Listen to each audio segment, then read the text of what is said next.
Hi students, आज हम लोग इसी चैप्टर का एक नेक्स्ट टॉपिक पढ़ेंगे जो फैक्टराइजेशन ऑफ पॉलिनोमियल। मतलब कोई पॉलिनोमियल है उसका आपको फैक्टर करना है। तो ये पार्ट 1 है। इसमें आपको एक मेथड बताएंगे। इसके 2 मेथड हैं, जिसमें फर्स्ट मेथड आपका इस पार्ट में डिस्कस होगा। इसको कहते हैं स्प्लिटिंग द मिडिल टर्म। अब मिडिल टर्म कब होगा? जब उसमें कितने टर्म होंगे? 3 टर्म होंगे, तभी मिडिल होगा। जैसे अब किसी 1 2 3 मान लीजिए हमने यहाँ पे 3 नंबर्स लिख दिए, तो मिडिल नंबर कौन सा है? ये। तो इस तरह से मिडिल, ये एक एक्सप्रेशन मैंने यहाँ पे लिख रखा है जिसमें 3 टर्म है, फर्स्ट टर्म, सेकेंड टर्म और थर्ड। तो मिडिल टर्म इसका कौन सा हुआ?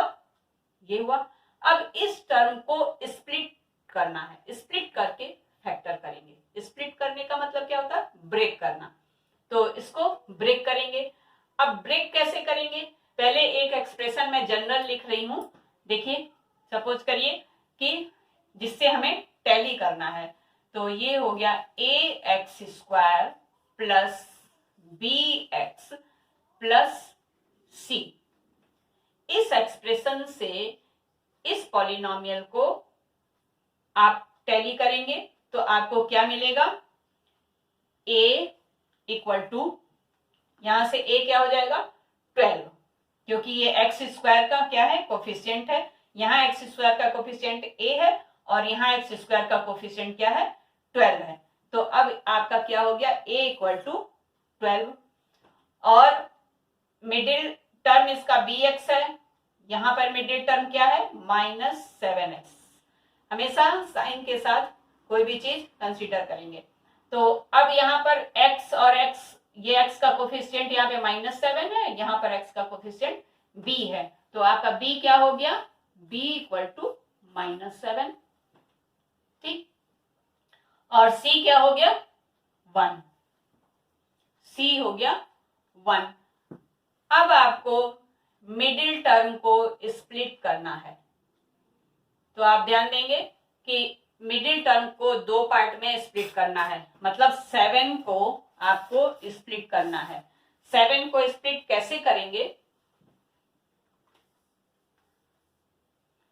7 को स्प्लिट इस तरह से करेंगे कि 7 में जो नंबर आए वो नंबर इन a और c के फैक्टर में भी होना चाहिए। जैसे ac का मल्टीप्लिकेशन क्या हो गया? 12 इंटू 1। ठीक है। तो जब 12 इंटू 1 का मतलब 12 का हम फैक्टर करेंगे तो क्या आना चाहिए? 7।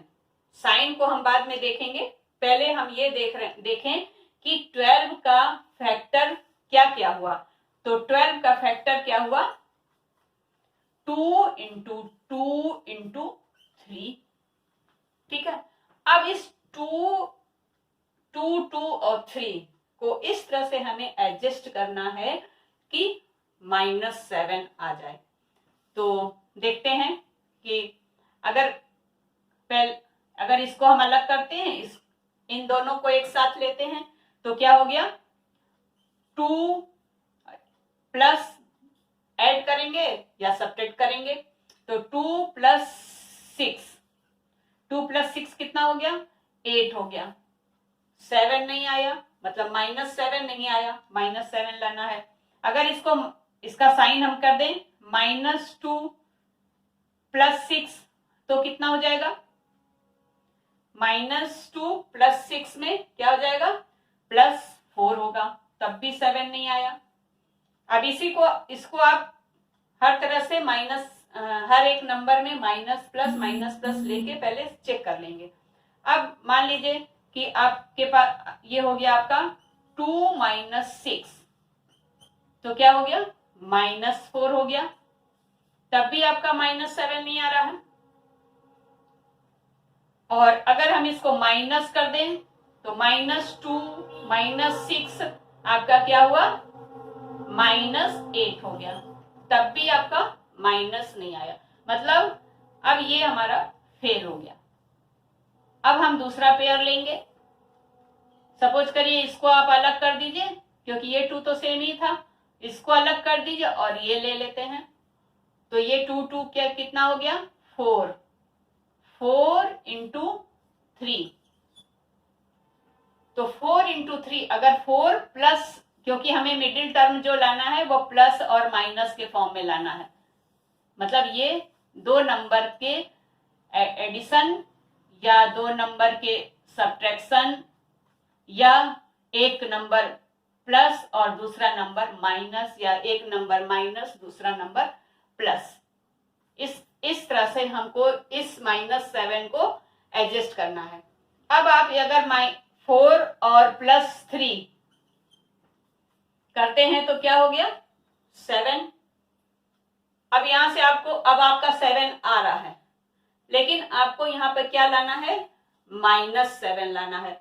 अब -7 लाने के लिए अब आपने क्या किया, यहाँ पर देखिए दोनों नंबर आपके पॉजिटिव हैं तो +7 आ गया। अगर दोनों नंबर को हम निगेटिव कर दें, -4 -3, तो क्या हो गया, -7 आ गया।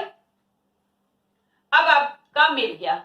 अब यही आपका, आपने -7 को इस तरह से स्प्लिट कर दिया, तो जो कि इसका मल्टीप्लिकेशन भी 12 है और इसका एडिशन आप कहिए, साइन के साथ ऐड करा है आपने, तो इसका एडिशन भी -7 है। तो ये हमारा एग्जैक्ट नंबर है, जो कि इसी नंबर की हमें जरूरत थी। अब हम इस एक्सप्रेशन को इसी तरह से लिखें, देखिए कैसे लिखते हैं, 12x²। अब -7 को आप लिखिए 4x,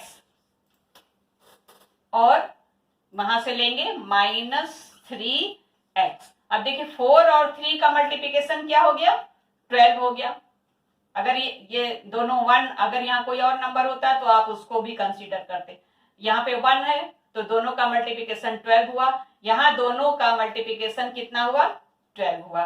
अब लास्ट वाला नंबर आपका क्या होगा, इसी तरह से रहेगा। तो ये आपका स्प्लिट हो गया, क्या 7x किसमें स्प्लिट हो गया, -4x -3x। -4x -3x दोनों मिलके क्या हो गए, 7 हो गए, -7x हो गए। और इन दोनों का मल्टीप्लिकेशन भी क्या हो गया, इस 12 इंटू 1 के इक्वल हो गया, क्योंकि -4 और -3, -4 इंटू -3 को आप मल्टीप्लाई करेंगे तो क्या हो जाएगा, 4 3 जा 12, और साइन आपका क्या हो जाएगा, पॉजिटिव।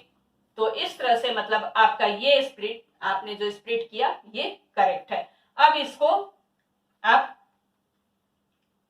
इसमें कॉमन लेंगे और इसको आगे प्रोसीड करेंगे। अब यहाँ पे क्या है, 4x, और यहाँ भी 12 का फैक्टर हो जाएगा 4 इंटू 3, तो यहाँ से 4x कॉमन लेंगे, 4x कॉमन लेंगे तो यहाँ पे क्या बच गया, 3x, और यहाँ क्या बच गया, -1। कॉमन लेना आपने पहले सीखा है, तो यहाँ से 4x, इन दोनों टर्म में से 4x कॉमन ले लिया।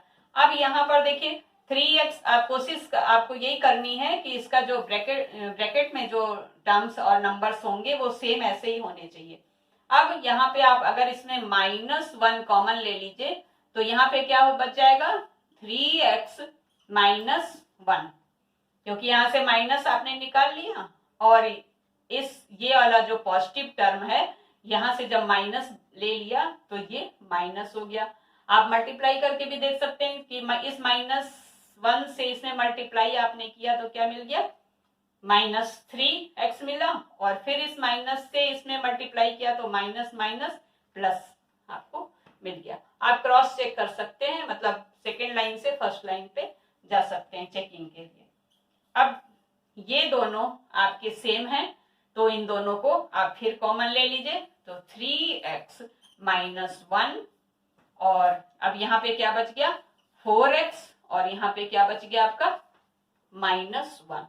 तो इस तरह से बाय स्प्लिटिंग मिडिल टर्म से आप ये फैक्टर आपको मिल गया इस पॉलिनोमियल का 12x² - 7x + 1 इस पॉलिनोमियल का ये आपका फैक्टर मिल गया।